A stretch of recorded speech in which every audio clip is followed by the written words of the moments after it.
નમસ્કાર મિત્રો, રુદ્રાક્ષ ફાઉન્ડેશનના નવા બ્લોગમાં તમારા બધાનું હાર્દિક સ્વાગત કરું છું.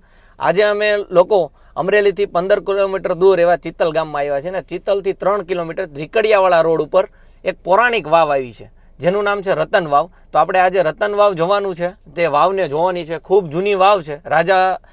રાજાઓનો સમય હતો એ સમયમાં એ વાવનું નિર્માણ થયું હતું. અત્યારે અમે રીકડિયા તરફ જવાનો જે રસ્તો છે એ તરફ અમે આવી ગયા છે.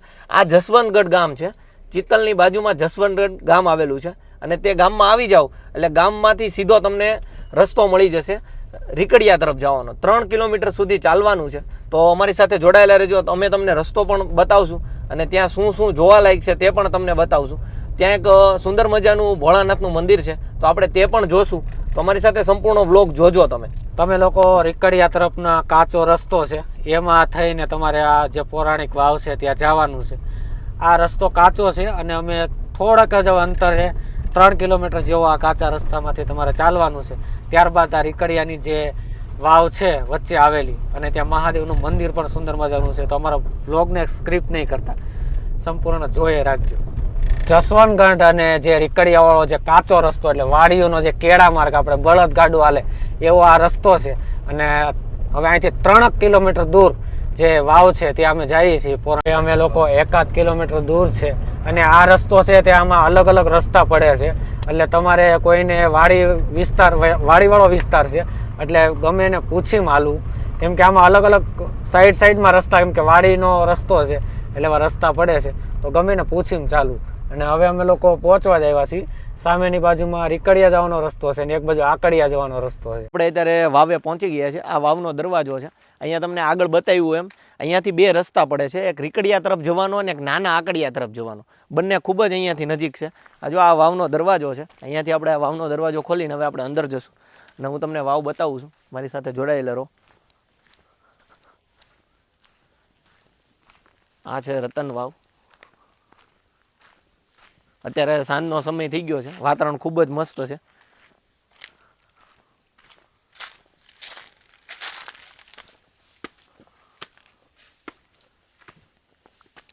આ રતન વાવ છે. પહેલાંના સમયમાં પાણી ભરવા માટે લોકો વાવ બનાવતા અને આ સુંદર મજાની વાવ છે. આપણે વાવ જોઈએ. આ વાવની ઉપરનું જે નકશીકામ છે, સુંદર મજાનું આ નકશીકામ તમે જોઈ શકો છો. ઓલી સાઈડ ઉપરની સાઈડ વાવ છે. અંદર તમે પાણી જોઈ શકો છો, શુદ્ધ પાણી છે. આમ તમને એમ થાય કે નહીં આમાંથી પાણી ભરીને પીવા યોગ્ય. અત્યારે તો આ વાવ થોડુંક જોઈ શકો છો તમે, થોડીક કચરાવાળી છે, પણ જે તે ટાઈમે આ વાવ ખૂબ સુંદર મજાની છે.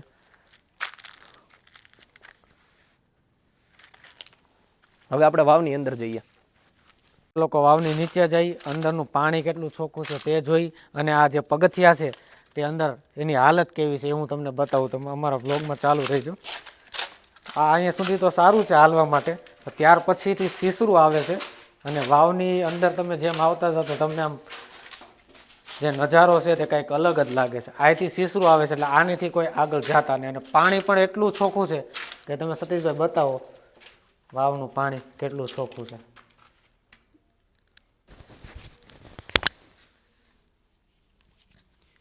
વાવ જે કૂવો હોય ને એ જ પ્રકારની એક વાવ હોય છે, જેમાં પગથિયા સાથે જોડવામાં આવે છે. અથવા બીજા શબ્દોમાં કહીએ ને તો કૂવા પાણી સુધી પગથિયા દ્વારા પહોંચી શકાય તેવો કૂવો. વાવની વ્યાખ્યા આ છે.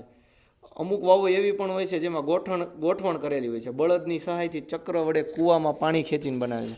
આપણા ગુજરાતમાં ઘણી બધી એવી વાવો આવેલી છે, જેમાંથી તમે પ્રખ્યાત વાવમાં રાણકી વાવ પાટણ ગુજરાતમાં આવેલી છે, અડાલજની વાવ આવેલી છે જે અમદાવાદમાં આવેલી છે. એવી ઘણી બધી વાવો જોવા મળે છે. તો આ પણ એક સ્થાપત્યનો અદ્ભુત નમૂનો તમે જોઈ શકો છો, જે આપણા અમરેલી જિલ્લામાં આવેલી છે. આવી જે આપણી સંસ્કૃતિ છે જે છુપાયેલી છે, જે કોઈએ જોઈ નથી.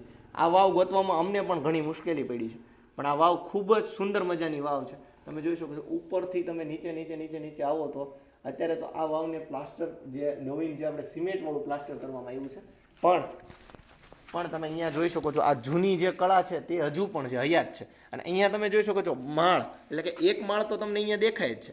ઉપર જે છે ને એ જમીન, આપણે જે જમીનને સમતલવાળું છે, એટલે નીચે એક માળ અને નીચે પાણી.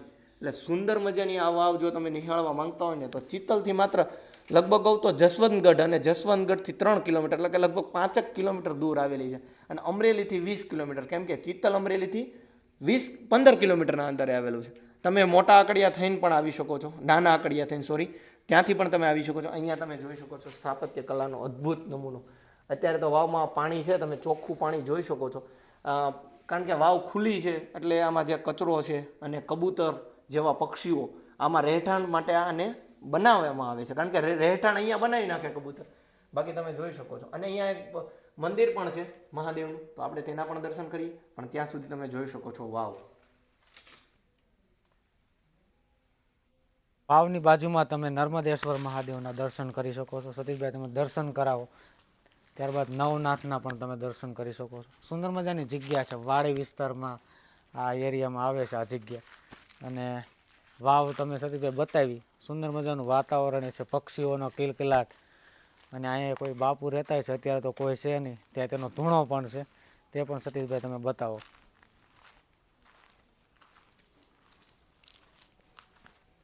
તમને અમારો વિડીયો ગમ્યો હોય અને તમને જો આ વાવ ગમી હોય, જો તમે આવી જ ઐતિહાસિક જગ્યા જોવા માંગતા હોય તો અમારી યુટ્યુબ ચેનલ રુદ્રાક્ષ ફાઉન્ડેશનને અત્યારે જ ફોલો કરો અને આવા જ અવનવો વિડીયો સાથે તમે બનેલા રહ્યો. તો મળીએ નવા વિડીયોમાં. ત્યાં સુધી અમને સબસ્ક્રાઈબ કરવાનું તો ભૂલતા જ નહીં હો. ત્યાં સુધી અમને સબસ્ક્રાઈબ કરીને રાખો અને નવા વિડીયોની રાહ જો. મળીએ. જય શ્રી કૃષ્ણ.